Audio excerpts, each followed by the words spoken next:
हरियाणा में पूर्व सीएम भूपेंद्र सिंह हुड्डा को विधानसभा चुनाव में बागियों से आस है। कांग्रेस से टिकट न मिलने पर जिन नेताओं ने पार्टी छोड़ी और दूसरी पार्टियों में शामिल होकर कांग्रेस कैंडिडेट के खिलाफ ही चुनाव लड़ा, अब वे नेता फिर से कांग्रेस में शामिल होकर सक्रिय हो गए हैं। ये नेता इन दिनों कांग्रेस के पूर्व सीएम के साथ नजर आ रहे हैं। हुड्डा भी इन्हें पूरा भाव दे रहे हैं और मंच से लेकर प्रेस कॉन्फ्रेंस तक साथ लेकर चल रहे हैं। हिसार के नलवा हलके में हुए प्रदेश स्तरीय गुरुदक्ष प्रजापति सम्मेलन में हुड्डा को ऐसे ही नेता घेरे रहे हैं। इनमें नलवा से पूर्व विधायक प्रोफेसर संपत सिंह, बरवाला के पूर्व विधायक रामनिवास घोड़ेला, नारनौंद से पूर्व विधायक प्रोफेसर राम भगत शर्मा, सांसद जयप्रकाश जयपी और पूर्व विधायक कुलबीर बेनीवाल शामिल हैं। ये नेता एक बार फिर अपने अपने विधानसभा से टिकट पाने की जुगत में है। ऐसे में पार्टी के लिए ग्राउंड स्तर पर मेहनत कर रहे वर्करों को निराशा हाथ लग सकती है।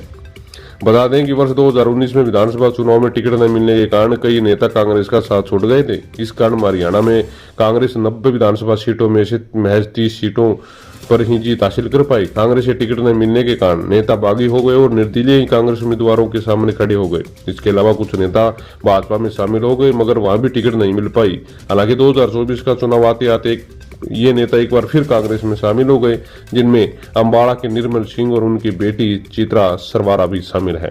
कांग्रेस की गुटबाजी की वजह से 2019 के चुनाव में हार मिली थी। यह बात खुद भूपेंद्र हुड्डा ने स्वीकारी है।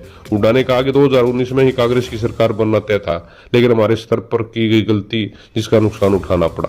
2019 में 9 विधानसभा सीटों में से 40 सीट टिकट है वो हुड्डा विरोधी खेमों को मिली थी, वहीं 50 टिकट हुड्डा खेमे को दी गई थी। नतीजा यह हुआ कि कांग्रेस 30 सीटों पर ही सिमट गई। इसके बाद हुड्डा ने कहा कि अगर टिकट वितरण सही होता तो कांग्रेस की सरकार राज्य में बनी होती। हम आपको ये बता दें कि कौन से नेता हैं जो टिकट की आस लगाए हुए हैं। पूर्व वित्त मंत्री प्रोफेसर संपत सिंह 6 बार विधायक रह चुके हैं। संपत सिंह नरवा से टिकट न मिलने के कारण बागी होकर भाजपा में शामिल हो गए थे। इन्होंने प्रधानमंत्री नरेंद्र मोदी को अपना पुराना दोस्त बताया था। नतीजा यह हुआ कि कांग्रेस को नलवा सीट से हाथ धोना पड़ा था। पूर्व विधायक रामनिवास घोड़ेला बरवाला से कांग्रेस के टिकट पर विधायक बने थे। 2019 में टिकट नहीं मिली तो बरवाला से निर्दलीय चुनाव लड़ा और कांग्रेस उम्मीदवार से ज्यादा वोट हासिल किए थे। पूर्व विधायक राम भगत शर्मा नारनौंद से पूर्व में विधायक रहे हैं और नारनौंद से चुनाव लड़ना चाहते थे। जब टिकट नहीं मिली तो भाजपा में शामिल हुए। इसके बाद भी टिकट कैप्टन अभिमन्यु को मिला। नारनौंद से कैप्टन के हारने के बाद शर्मा फिर से कांग्रेस में आ गए। पूर्व विधायक कुलबीर बेनीवाल कांग्रेस की टिकट पर पहली बार निर्वाचन क्षेत्र भट्टू से विधायक बने, लेकिन बाद में कांग्रेस से बगावत कर इनेलो में शामिल हो गए। अब 2022 में कांग्रेस में फिर से शामिल हो गए हैं। सांसद जयप्रकाश जयपी हिसार से मौजूदा सांसद हैं और कांग्रेस से बगावत कर चुके हैं। 2019 में कलायत से टिकट कटा तो निर्दलीय ही मैदान में आ गए। कांग्रेस कलायत सीट हार गई और भाजपा जीत गई। इसके बाद जयपी दोबारा कांग्रेस में शामिल हो गए और लोकसभा टिकट पर चुनाव लड़कर सांसद बन गए। अब उनके बेटे के लिए विधानसभा टिकट चाहिए।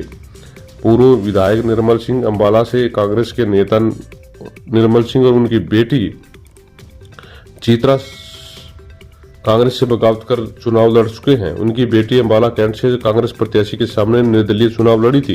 इन्होंने कांग्रेस से ज्यादा वोट लिए और कांग्रेस अम्बाला सीट हार गई थी। अब ये सब नेता हैं, पूर्व विधायक रहे हैं, इनको कांग्रेस से टिकट की आस है और भूपेंद्र सिंह हुड्डा इनको साथ लेकर चल रहे हैं। आप भी कमेंट बॉक्स में राय जरूर दीजिएगा। बने रहिएगा चैनल के साथ। मिलते हैं अगली वीडियो में। धन्यवाद।